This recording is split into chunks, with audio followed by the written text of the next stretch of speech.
ጠቅላይ ሚኒስትር አብይ አህመድ በጎጃም ያቀረቡት ንግግር ቁጣንና ተቃውሞን ቀስቅሷል። የጠቅላው ጉዞና ንግግር አሁንም መነጋገሪያ አጀንዳ እንደሆነ ነው። ጠቅላይ ሚኒስትሩ ይህ ህዝብ በአጼ ዮሐንስ ዘመነ መንግስት ምን እንደደረሰበት ያውቃል ማለታቸው ትኩረትን ስቧል። ይህን ንግግር ተከትሎ ከትግራይ በኩል ከባባድ መልሶች እየተሰጡ ነው። የህወሓት ምክትል ሊቀመንበሩ ማኪያቬሊያዊ ንግግር ሲሉት፣ ሌላኛው አመራር በበኩላቸው የትግራይን ታሪክ የመበከል እርምጃ ብለውታል። ጠቅላይ ሚኒስትር አብይ አህመድ በዚህ የጎጃም ንግግራቸው የህዝብ ውጊያን ጦርነትን በደንብ ያውቋል ሲሉ ተደምጠዋል። በዝርዝር የምናስደምጣችሁ ዘገባችን ይሆናል።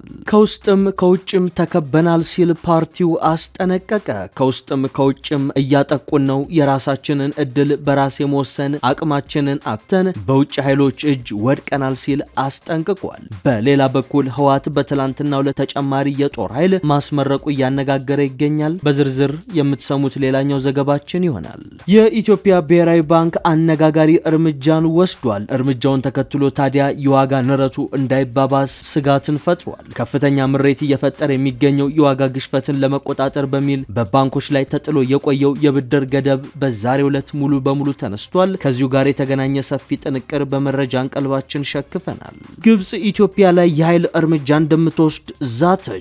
በትራምፕ በኩል ኢትዮጵያን ለማንበርከክ እያግባባች የምትገኘው ፈርዖናዊቷ አገር ራሴን የመከላከል እርምጃ ወስዳለው በማለት በዛሬው ዕለት በውጭ ጉዳይ ሚኒስቴሯ በኩል ዝታለች። የከበረ ሰላምታችን በያላችሁበት የዓለም ዳርቻ ይድረሳችሁ። የተወደዳችሁ የአንድ አፍታ ሚዲያ ቤተሰቦች ለምሽት የተደመጡ መረጃዎችን አጠናቅረን መተናል። እንደተለመደው እስከ መረጃዎቻችን ፍጻሜ ድረስ አብራችሁን እንድትዘልቁ ግብዣችን ነው። አሁን ወደ ዝርዝር ዘገባዎቹ እናመራለን።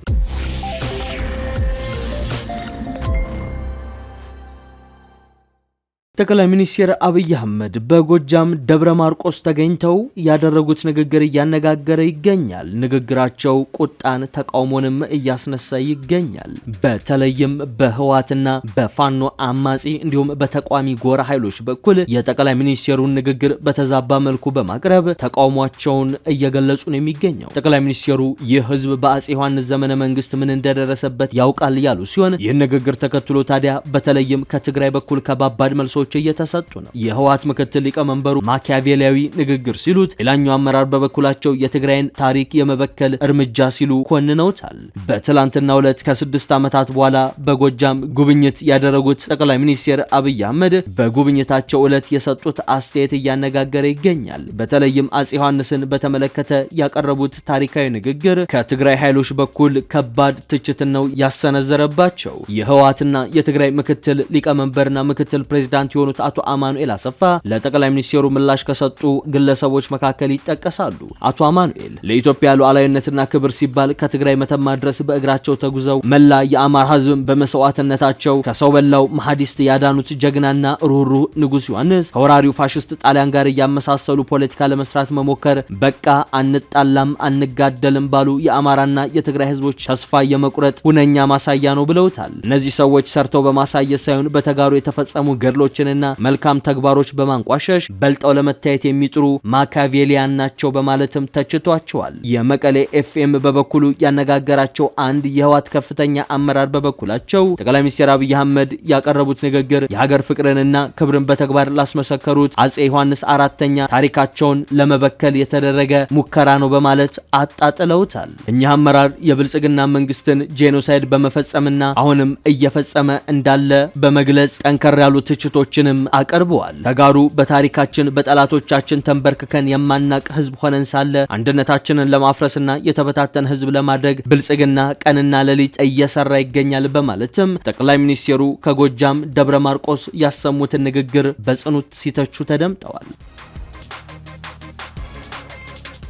የኢትዮጵያ ብሔራዊ ባንክ በዛሬው ዕለት የወሰደው እርምጃ እያነጋገረ ይገኛል። ከፍተኛ ምሬት እየፈጠረ የሚገኘው የዋጋ ንረትና ግሽበትን ለመቆጣጠር በሚል የባንኮች ላይ ተጥሎ የቆየው የብድር ገደብ ሙሉ በሙሉ ተነስቷል። ብሔራዊ ባንክ በባንኮች ላይ የተጣለውን ዓመታዊ የብድር ገደብ ሙሉ በሙሉ ማንሳቱን በተመለከተ በርካታ አስተያየቶች እየተሰጠ ነው የሚገኘው። የባንኩ የገንዘብ ፖሊሲ ኮሚቴ በኢትዮጵያ ኢኮኖሚ እድገትና የፋይናንስ ዘርፍ አዝማሚያዎች ላይ ባደረገው ግምገማ የብድር ገደብ ማንሳት የሚል ምክራ ሐሳብ አቅርቦ እንደነበር የሚታወስ ነው። ኮሚቴው የብድር ገደቡ እንዲነሳ ለባንኩ የዳይሬክተሮች ቦርድ ባቀረበው ምክረ ሐሳብ መሰረትም የዋጋ ግሽበትን ለመቆጣጠር የተጣለ የብድር ገደብ ተነሷል ነው የተባለው። ኮሚቴው የዋጋ ግሽበትን ለመቆጣጠር የተጣለው የብድር ገደብ እንዲነሳ ምክረ ሐሳብ ያቀረበው የብድር ገደብ የታቀደለትን ዓላማዎች ያሳካ በመሆኑ ነው ይላል። ተጥሎ የነበረው የብድር እድገት ገደብ ግቡን አሳክቷል ያለው ኮሚቴው ገደቡ ሙሉ በሙሉ መነሳቱንም ነው ይፋ ያደረገው። የብድር ገደቡ መነሳት የፖሊሲ አቋም ለውጥ ተደርጎ መታየት የለበትም ያለም ሲሆን ከዛ ይልቅ በገንዘብ ፖሊሲ መሳሪያ ላይ የተደረገ ለውጥ ብቻ ነው ይለዋል። ብሔራዊ ባንኮች ጥብቅ የገንዘብ ፖሊሲ ቁጥጥሩን በፖሊሲ ማዕቀፍ ውስጥ ያሉ ሁሉንም ቀጥተኛ ያልሆኑ አማራጮችን እንደሚጠቀምም አስታውቋል። ውሳኔው ባንኮች ከዚህ በኋላ በብሔራዊ ባንክ የዓመታዊ ብድር ጣሪያ ሳይገደቡ ብድር እንዲሰጡ የሚያስችላቸው ሲሆን ባንኮች የማበደር አቅማቸው በመገደቡ በዋጋ ግሽበት ላይ ከፍተኛ ሚና ያለው ወደ ገበያ የሚወጣውን የገንዘብ ስርጭት ገድቦ ቆይቷልም ተብሏል። በተጨማሪም የብድር ገደቡ ሙሉ በሙሉ መነሳቱ ዳግም እያሻቀበ ያለውን ዋጋ ግሽበት ይበልጥ እንዳያንረው ባለሙያዎች ካሁኑ ስጋታቸውን እየገለጹ ነው። መንግስት በየወሩ እየቀነሰ ነው የሚለው የዋጋ ግሽበት መሬት ላይ ካለው እውነታ ጋር የሚጣረስ ነው በሚል የሚተች ሲሆን የባንኩ እርምጃ ችግሩን ያባብሷል በሚልም ኢኮኖሚስቶች ስጋታቸውን ካሁኑ እያስቀመጡ ነው። ከዚህ ቀደም ባንኩ በባንኮች ዓመታዊ የብድር ገደብ ላይ ማሻሻያ በማድረግ የቆየ መሆኑ የሚታወስ ሲሆን ዛሬው ውሳኔ ገደቡን ሙሉ በሙሉ የሚያነሳ በመሆኑ ስጋቱን ከፍ አድርጎታል። ብሔራዊ ባንክ በብድር መልክ ከባንኮች ወደ ገበያ የሚረጨውን ከፍተኛ መጠን ያለው ገንዘብ የሚፈጥረውን የዋጋ ግሽበትን መቆጣጠር ይችላል የሚለው ጉዳይ በአጭር ጊዜ የሚታይ ነው የሚሆነው። የብሔራዊ ባንክ የፖሊሲ ወለድ ምጣኔም ከ15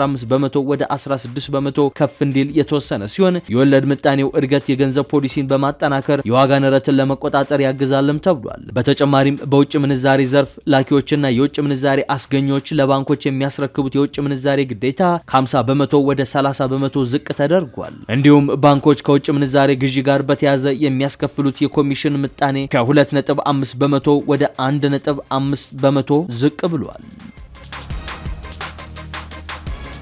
ትግራይ ከውስጥም ከውጭም ተከባለች ሲል ፓርቲው አስጠነቀቀ። ሳልሳይ ወያኔ ትግራይ ፓርቲ ሳወት ዛሬ ባወጣው ይፋዊ መግለጫ የህወሓት አመራሮችና ታጣቂዎቻቸው ለጠባብ ጥቅማቸው በሚያራምዱት ፖለቲካ ምክንያት ትግራይ ከውስጥም ከውጭም እየተጠቃች ነው ሲል ገልጿል። ክልሏ የራሷን እድል የመወሰን አቅማታ በውጭ ኃይሎች እጅ እስከ መውደቅ ደርሳለች ሲልም ስጋቱን ገልጿል። በህዝብ ዘንድ ተቀባይነቱን ያጣው የህወሓት ታጣቂ ቡድን ያወጀውን አፋኝ የጫካ ህግ ህዝቡ ውድቅ ቢያደርግበትም ቡድኑ ህጉን በኃይል ለማስፈጸም እየተንቀሳቀሰ መሆኑንም ፓርቲው ገልጿል። ትናንት ይፋ የተደረገው የከተማ ታጣቂዎች የምረቃ ስነ ስርዓትም ይህንኑ በኃይል የማስፈጸም ፍላጎት የሚያረጋግጥ ማሳያ ነው ብሎታል። ህዝቡ በየአካባቢው እየተካሄደ ያለውን የግዳጅ ወታደራዊ ምልመላ እምቢ እያለ መሆኑን የገለጸው ሳልሳይ ወያኔ የህወሓት አመራሮች ይህንን ተረድተው የውይይትና የሰላማዊ መፍትሄ መንገድ ከመምረጥ ይልቅ ጥያቄ የሚያነሳውን ህዝብ የአመጽና የሁከት ፍላጎት ያላቸው አካላት በሚል ስም በማጥፋት እኩይ ዓላማቸውን በኃይል ለማስፈጸም እየተንቀሳቀሱ ይገኛሉ ሲል ወቅሷል። ይህ የህወሓት የኃይል እርምጃ ህዝቡን ይበልጥ ለአደጋ የሚያጋልጥ የትግራይን የውስጥ ቀውስ ወደ ከፋ ደረጃ የሚያሸጋግር በመጨረሻውም ህዝቡን ሙሉ በሙሉ ማጥፋት ብቻ እንደሆነ ነው ያስጠነቀቀው። ፓርቲው በአሁኑ ወቅት ትግራይ እጅግ በተዳከመ ቁመና ላይ እንደምትገኝ ጠቁሞ ክልሏ ከገጠማት የወረራ ቁስል እንድታገግም እንዲሁም ተፈናቃይ ህዝቦቿንና ግዛቷን እንድትመልስ በርካታ ስራዎች መሰራት ሲገባቸው በህወሓት የራስ ወዳድነት ፖለቲካ ሳቢያ የውጭ ጠላቶች ለጥቅማቸው መጠቀሚያ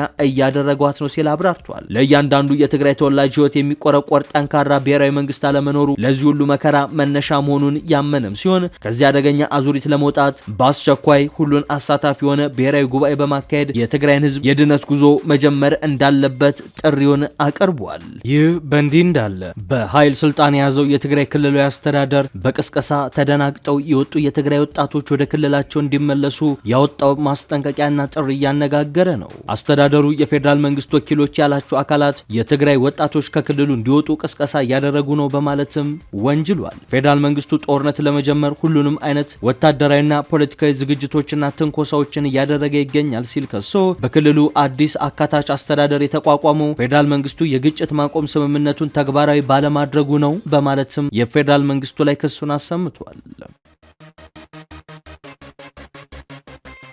ግብጽ ኢትዮጵያ ላይ ጦር እንደምትመዝ የዛተች ትገኛለች። በትራምፕ በኩል ኢትዮጵያን ለማንበርከክ እያግባባች ነው የምትባለው ካይሮ ራስን የመከላከል እርምጃ ወስዳለሁ ስትል በዛሬው ዕለት ዝታለች። ኢትዮጵያ በራሷ ሉዓላዊ ግዛት ውስጥ ተጨማሪ ግድቦች መገንባት የለባትም በሚል እያስጠነቀቀች የምትገኘው ግብጽ ራስን የመከላከል እርምጃ እንደምትወስድ በዛሬው ዕለት ይፋ አድርጋለች። የግብጽ የውጭ ጉዳይ ሚኒስቴር ባደር አብደላቲ ስለ ታላቁ የኢትዮጵያ ህዳሴ ግድብ የተደረጉት ድርድሮች አብቅቶላቸዋል ሲሉ ተደምጠው ሀገራቸው የውሃ ደህንነቷ ከተነካ ራሷን የመጠበቅ ሙሉ መብቷን ትጠቀማለች በማለት አስጠንቅቀዋል። የኢትዮጵያን ግድብ የውሃ ደህንነቷ ምንጭ አድርጋ የምትመለከተው ካይሮ በአሜሪካው ፕሬዝዳንት ትራምፕ በኩል የሞከረችው ጫና ውጤት ባለማምጣቱ ፊቷን ወደ ዛቻ አዙራለች። ኢትዮጵያ በሉዓላዊ ግዛቷ ተጨማሪ ግድብ መገደብ የለባትም የሚል አቋም የያዙት የካይሮ ባለስልጣናት አሁን ደግሞ ሌላ ተጨማሪ ግድብ ኢትዮጵያ ለመገንባት ካቀደች ራሳችንን ወደ መከላከል እርምጃ ነው የምንገባው ብለዋል። ኢትዮጵያ ከህዳሴው ግድብ መለስ በግዛቷ 3 አዳዲስ ግድቦችን መጀመሯን የሚገልጹ ዘገባዎችን በተመለከተ ባደር አብደላቲ የግብጽ አቋም አንቀበልም የሚል ነው ብለዋል። ግድቡ ኢትዮጵያ የታችኛውን ተፋሰስ ሀገራትን ሳታማክር የወሰደችው የአንድ ወገን እርምጃ ነው፣ ስለዚህ ህገወጥ ነው፣ እኛም አንቀበለውም ነው ያሉት። አክለውም ግብጽ በአባይ ወንዝ ላይ የሚደረጉ ማናቸውንም አዲስ ግድብ ፕሮጀክት በጥብቅ ትቃወማለች። ኢትዮጵያ አዳዲስ ግድቦችን ጀምራለች መባሉንም ማናቸውንም የአንድ ወገን እርምጃዎችን አንቀበልም ሲሉ መናገራቸውን የሩሲያው አርቲ ሚዲያ ዘግቧል። እነዚህ ፕሮጀክቶች ከተተገበሩ የካይሮ አቋም ምን ይሆናል ተብሎ ሲጠየቁም በዓለም አቀፍ ህጎች መሰረት ህጋዊ የራስን የመከላከል መብታችን የተጠበቀ ነው ሲሉ መልሰው ኢትዮጵያ ላይ ጥቃት እንደሚሰነዝሩ በግልጽ ተናግረዋል። የሚኒስቴሩ ምላሽ ካይሮ በአባይ ወንዝ ላይ የሚደረጉ ማናቸውንም አዳዲስ ፕሮጀክቶች አትቀበልም ከማለት ራስን የመከላከል እርምጃ እወስዳለሁ ወደሚል መሸጋገሩን የሚጠቁም ነው። የካይሮ ዛቻ የመጣው የአሜሪካው ፕሬዝዳንት ትራምፕ በግብጽና በኢትዮጵያ መካከል ለተፈጠረው ውጥረት መፍትሄ ለመፈለግ እሞክራለሁ፣ ግብጽ ተጎድታለች ካሉ በኋላ ነው። ትራምፕ ለካይሮ ወገንተኛ አቋም መያዛቸውን ቢታወቅም ጉዳዩን መፍትሄ እሰጠዋለሁ በማለታቸው የህዳሴው ግድብ ጉዳይ እንደገና የዓለም አቀፍ ትኩረት ግን እንደሆነ ነው። የተወደዳችሁ የአንድ አፍታ ሚዲያ ቤተሰቦች ለምሽት የያዝናቸው መረጃዎቻችን እነዚህን ይመስሉ ነበር። አብራችሁን ስለቆያችሁ እጅግ አድርገን እናመሰግናለን። መልካም ምሽት።